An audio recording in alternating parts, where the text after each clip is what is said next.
Struktur organisasi adalah sebuah garis hierarki atau bertingkat yang mendeskripsikan komponen-komponen yang menyusun perusahaan, di mana setiap individu atau SDM yang berada pada lingkup perusahaan tersebut memiliki posisi dan fungsinya masing-masing. Struktur organisasi ini dibuat untuk kepentingan perusahaan dengan menempatkan orang-orang yang berkompeten sesuai dengan bidang dan keahliannya.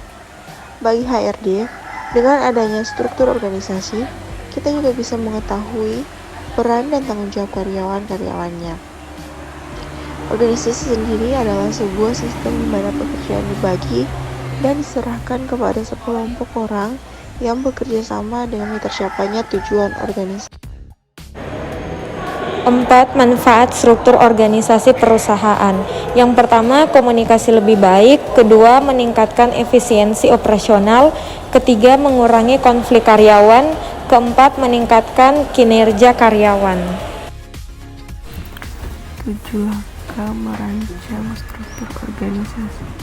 Yang pertama, rancangan struktur organisasi sesuai dengan visi dan misi. Yang kedua, rancangan struktur organisasi setelah merumuskan bisnis. Yang ketiga, pertimbangan bakat serta talenta pekerja. Keempat, pertimbangan usia pekerja. Yang kelima, posisi atau jabatan yang tidak sesuai dengan kompetensi karyawan. Yang keenam, berlaku self-assessment pada pekerja. Yang terakhir, buat struktur organisasi perusahaan yang ramping.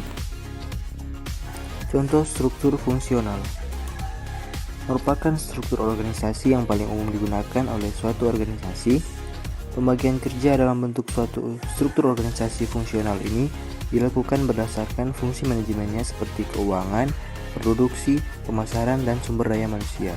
Struktur organisasi matriks yaitu susunan organisasi yang dibentuk untuk mengerjakan berbagai proyek yang dikembangkan oleh perusahaan. Struktur ini dikepalai oleh wakil presiden direktur dan dibawahi oleh manajer-manajer proyek. Selanjutnya, contoh struktur multidivisional. Tipe ini umum digunakan pada perusahaan besar yang memiliki banyak unit bisnis. Disebut struktur divisional atau multidivisional karena perusahaan yang menggunakan metode ini menyusun tim kepemimpinannya berdasarkan produk, proyek, atau anak perusahaan yang mereka operasikan. Contoh struktur sederhana.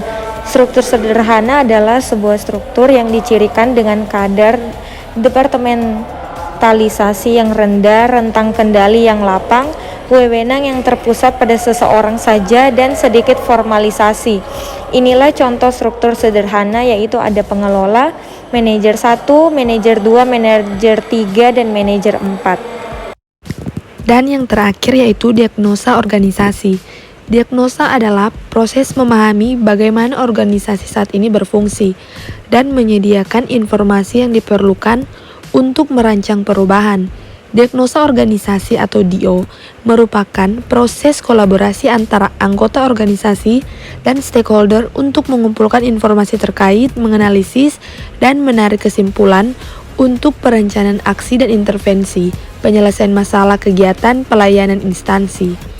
Dalam melakukan diagnosa organisasi, ada 2 tahapan yang perlu dilakukan, yaitu yang pertama identifikasi masalah dan yang kedua identifikasi solusi. Sekian dan terima kasih.